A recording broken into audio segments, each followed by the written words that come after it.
नमस्कार दोस्तों, मैं राहुल कुमार, आपका मेरे YouTube चैनल में बहुत बहुत स्वागत है। दोस्तों, आज हम लोग जो लास्ट वीडियो बनाए थे लिवगार्ड का सोलर इन्वर्टर 1150 प्लस जो था उस इन्वर्टर के बारे में, तो उसी इन्वर्टर का दोस्तों आज हम लोग लोड टेस्टिंग करेंगे और देखेंगे कि उसकी परफॉर्मेंस कितना है, वो कितना मैक्सिमम लोड को जो है चला सकता है और उसकी चार्जिंग भी देखेंगे कि वो कितना एम्पियर से जो है बैटरी को मैक्सिमम चार्ज करता है। दोस्तों, लास्ट वीडियो में हम लोगों ने देखा था कि इन्वर्टर के ऊपर कंपनी द्वारा कितनी कैपेसिटी है वो चीज़ दर्शाया नहीं गया है।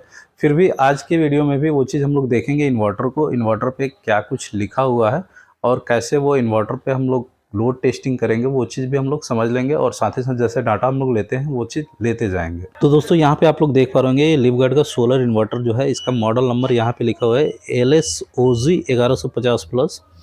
ये इन्वर्टर जो है ये अभी इसका डिस्प्ले जो है ऑन है, बैटरी का वोल्टेज दिखा रहा है 13.4, इन्वर्टर ऑफ है और इस पे कैपेसिटी करके कोई मेंशन नहीं है कि कितना इसका जो है लोड कैपेसिटी, इस पे जो है कितना VA का इन्वर्टर है। बैक साइड में भी देख लेते हैं। तो ये इन्वर्टर का बैक साइड है, यहाँ पे आप लोग देख पा रहे इस पे कोई कैपेसिटी वगैरह करके नहीं मेंशन हुआ है। यहाँ पे नीचे जो स्टिकर लगा हुआ है इस पे भी कुछ जो है केवल मॉडल नंबर लिखा हुआ है और सीरियल नंबर लिखा हुआ है। यहाँ पे देख पा रहे ये फैन है, इसके अलावा कोई स्टिकर नहीं है, कहीं पे भी कैपेसिटी करके कुछ लिखा हुआ नहीं है। तो अब देख लेते हैं इन्वर्टर को ऑन करके विदाउट लोड जो है कितना पावर का कंजप्शन कर रहा है बैटरी के माध्यम से। तो मैं यहाँ पे इन्वर्टर को ऑन कर लेता हूँ। ये इन्वर्टर ऑन हो गया, यहाँ पे लाइट जल रहा है, सोलर ऑफ है, यहाँ पे सोलर पावर ये सब दिखा रहा है। आप लोग देख पा रहे होंगे यहाँ पे ये क्या क्या लिख रहा है, क्लॉक है। और अभी बैटरी को मैं ऑन किया हूँ, बैटरी इन्वर्टर को ऑन किया हूँ तो ये 1.7 के अराउंड करंट ले रहा है और बैटरी का वोल्टेज हो रहा है 13.48 और लोड जो है कुछ नहीं है, 0 है अराउंड। तो हम लोग का लोड जो होता है ये 6 बल्ब होता है, तो पहले 2 बल्ब मैं ऑन कर लेता हूँ। तो यहाँ पे 2 बल्ब मैंने ऑन कर लिया है और अभी लोड जो चल रहा है यहाँ पे 355 और करंट का कंजप्शन हो रहा है 35-36 एम्पियर और बैटरी का वोल्टेज हो रहा है 12.7 12. लोड और इंक्रीज कर लेते हैं तो यहाँ पे 4 हो गया। इन्वर्टर 100% पे चला गया है, इसको मैं एक ऑफ कर लेता हूँ, 3 को लेता हूँ। 85% पे ये लोड है। लोड क्या हो रहा है यहाँ पे 473 और करंट हो रहा है 51 और 11.73। तो लोड एक और इंक्रीज कर लेता हूँ, देख लेता हूँ इस पे चल रहा है कि नहीं चल रहा है। 105 पे हो गया है, ये 560 वाट और ये 64 एम्पियर और वोल्टेज हो रहा है 11.5। अब 2 बल्ब और है, उसको भी मैं जला लेता हूँ। एक ही बल्ब, 2 बल्ब जला लिए। ये चला गया 134%, 643 वाट। करंट का कंजप्शन हो रहा है 82 एम्पियर। इन्वर्टर ओवरलोड हो रहा है, ओवरलोड होके बंद हो गया है। चूँकि रीडिंग अभी लेना है तो यहाँ पे ये हो रहा है 11.14। तो इतना लोड पे ये चल रहा है और इन्वर्टर ओवरलोड हो रहा है, आप लोगों के सामने यहाँ पे हो रहा है, देख लीजिए। अब इसकी करंट कैपेसिटी हम लोग देख लेते हैं, तो इसकी चार्जिंग हम लोग देख लेते हैं। तो इन्वर्टर को मैं चार्ज में लगा दे रहा हूँ, इन्वर्टर ऑफ कर लिया हूँ। मेंस में 227 वोल्ट आ रहा है और चार्जिंग में 11.3 और ये वोल्टेज हो रहा है यहाँ पे देखिए 11.5 है। और इसका मैं मोड यहाँ से चेंज कर लेता हूँ।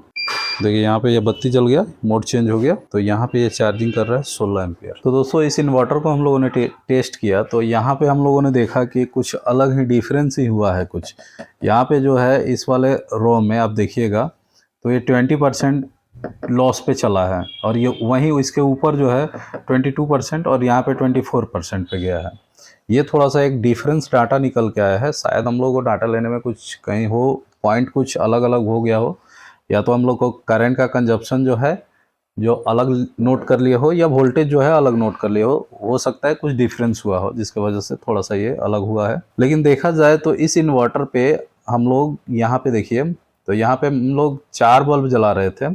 ये 64 एम्पियर पे 4 बल्ब 100% पे जा रहा था। 200 वोल्ट जो है इन्वर्टर आउटपुट कर रहा था। जो हम लोग लोड चला रहे थे, लोड में क्या था, 200 वाट के 4 बल्ब थे जिसका रीडिंग आ रहा था 560 वाट। एनर्जी मीटर में 560 वाट ही इसका रीडिंग आ रहा था। यहाँ तक हम लोगों ने चलाया तो इन्वर्टर ओवरलोड करना चालू कर दिया था और यहाँ पे जो है हम लोग 3 बल्ब जला रहे थे तो यहाँ पे इन्वर्टर ओवरलोड नहीं कर रहा था और यहाँ पे हम लोग का लोड जो था 473 वाट था। यानी 3 बल्ब हम लोग जला रहे थे तो 473 वाट हो रहा था, और 4 बल्ब जलाए तो 560 वाट, यानी कि 100 वाट से भी कम जो है इंक्रीज हुआ, क्योंकि वोल्टेज ड्रॉप हो रहा था। और जैसे ही 2 बल्ब हम लोग बढ़ा दिए, 200 वाट के 2 बल्ब बढ़ाए, तो और इसमें जो है हम लोग का लगभग 80 वाट ही इंक्रीज हुआ यहाँ पे, 80 वाट ही, और वोल्टेज हो गया हम लोग का 171। तो ये जो है इस इन्वर्टर पे हम लोग देखा जाए तो 100, अगर 200 वाट के बल्ब हम लोग जला रहे हैं, रेजिस्टिव लोड है, तो रेजिस्टिव लोड 400 वाट तक डालिएगा तो ये तो चला लेगा काफी आसानी से। उससे ज्यादा चलाइएगा तो ओवरलोड में जाने लगेगा। और इसकी चार्जिंग की बात करें तो लो मोड में था तो 11.5 12 एम्पियर से जो है बैटरी को चार्ज कर रहा था, लेकिन इन्वर्टर का मोड जैसे ही चेंज किया गया तो ये 16 एम्पियर तक जा रहा था। और उसके बाद जो है ये इन्वर्टर जो है ग्रिड का ये चार्जिंग है, सोलर इस पे अगर लगाइएगा और बैटरी इसके साथ पैरेलल में बढ़ाइएगा तो हो सके तो इसका चार्जिंग जो होगा लगभग आपका 30 एम्पियर 35 एम्पियर तक जाएगा। तभी जाएगा जब आप इसके साथ बैटरी पैरेलल में लगाइएगा, या 200 से ऊपर जो है 300 एम्पियर या 330 एम्पियर ये बैटरी लगाते हैं तो इसका करंट बढ़ेगा। नहीं तो इसको पैरेलल में आप 300 एम्पियर कीजिए, चाहे 350 एम्पियर 400 एम्पियर तो कीजिए, तो इसका करंट जो है बढ़ेगा। सोलर लगाइएगा तब, ना कि केवल ग्रिड से चार्ज कीजिएगा तब। तो दोस्तों आप लोग ये वीडियो कैसा लगा कमेंट सेक्शन में जरूर बताइएगा। चैनल पे अगर नए हैं तो प्लीज चैनल को सब्सक्राइब कर लीजिएगा। धन्यवाद।